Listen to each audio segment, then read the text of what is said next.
A bank analyst based in Buffalo, New York is having a hard time balancing paying down debt and building up her savings. Watch how I help her knock out the debt fast, build up an emergency fund, and save her a car in cash. Hey guys, welcome back to the next episode of Millennial Real Life Budget Review, where we take a look at a real millennial's budget. We take a look at their financial challenges, goals, and rework their budget in order to hit all of those so that they can achieve financial confidence and just win at life. So let's take a look at this application that I received. First, the biggest thing that they said they were struggling with financially was dealing with multiple goals at once and ensuring to have enough savings is what they said. The top 2 to 3 financial goals they want to accomplish is 1, 6 to 12 months of expenses saved. So they want to build up an emergency fund.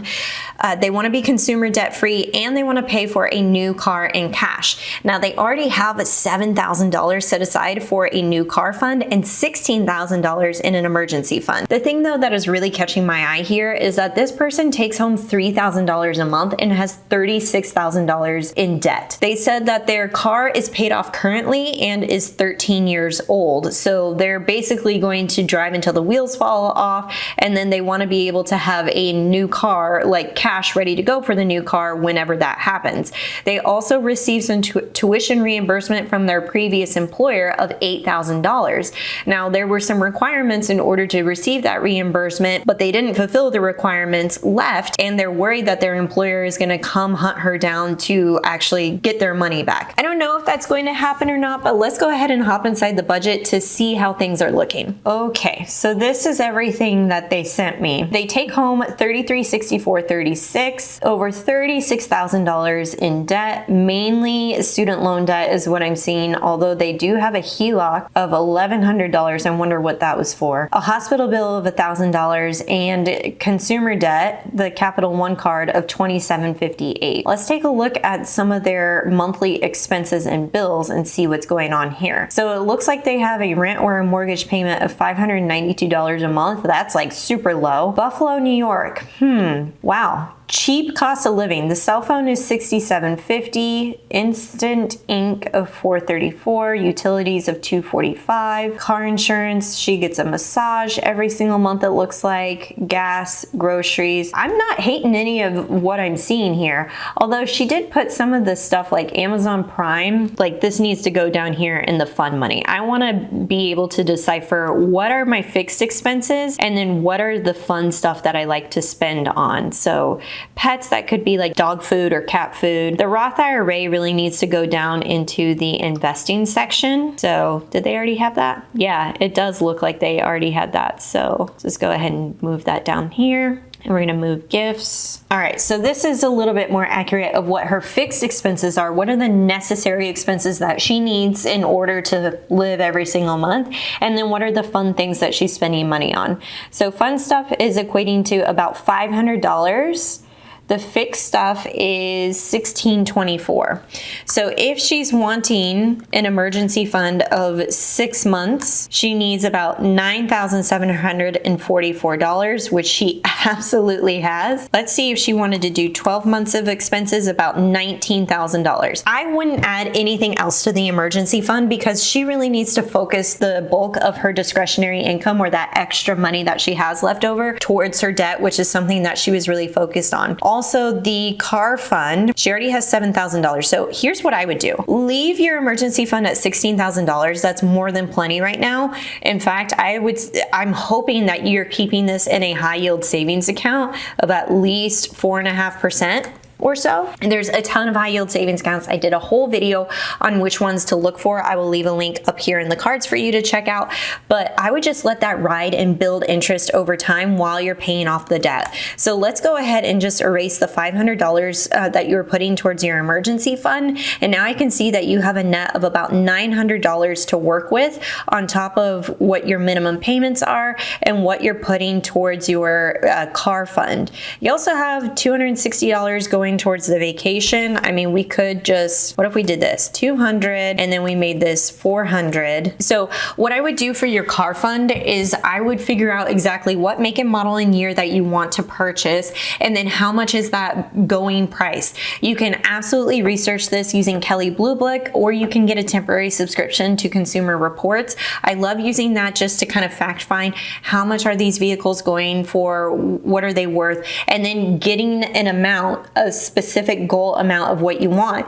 Maybe you want to have a $15,000 car, so you're pretty much halfway there.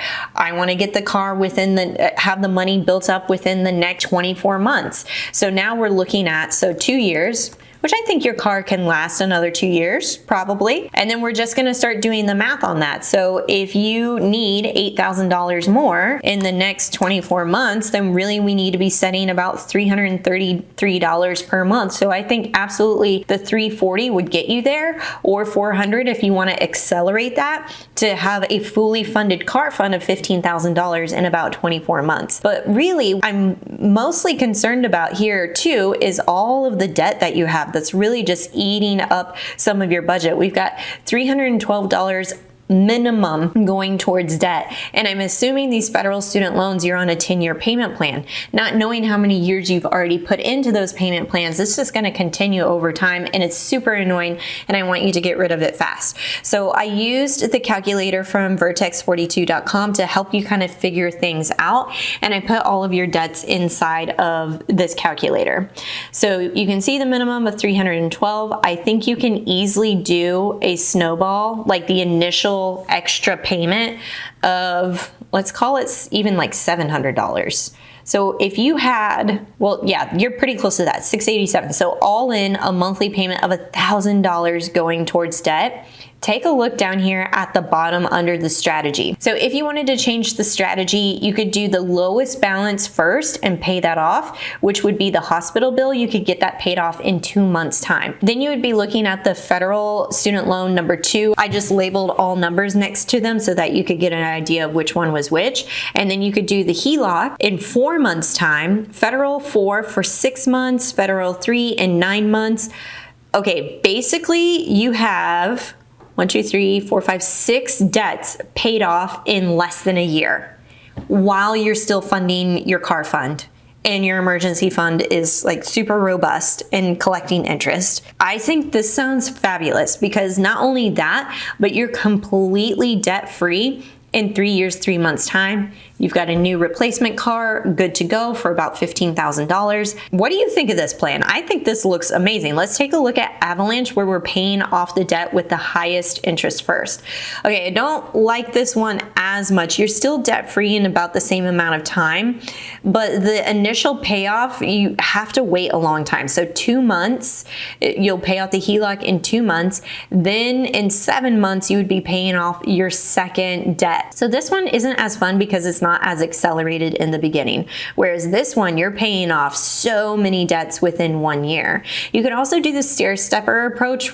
I really like this one too because it groups your debts by like balances and then pays off the one that has the highest interest rate. So you could do this, again, HELOC is in there up front, federal 4, and then you're paying off a ton of debt within 9 months. So this approach is good too, but honestly, I think your best bet is doing the lowest balance first. Basically, you're paying off a shit ton of these debts all within a year, and I think that's fantastic. Also, keep in mind that was an initial extra payment of about $687 per month, so you'd still have a net to work with to put towards your car fund.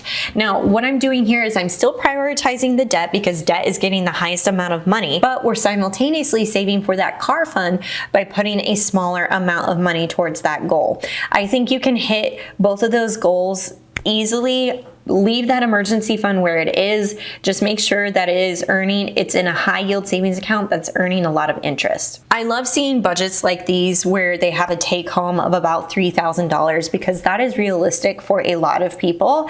And so is the amount of debt, $36,000 with about $3,400 in take home pay. Now this person could really accelerate their debt payoff journey by incorporating a side hustle or any other extra income opportunities that really pique their higher interest, and also it reflects their skill set of which they could be paid for in a side gig. That is another way that they could really accelerate this, but I think they're gonna have no problems really becoming debt-free in less than 3 years if they stick to this plan.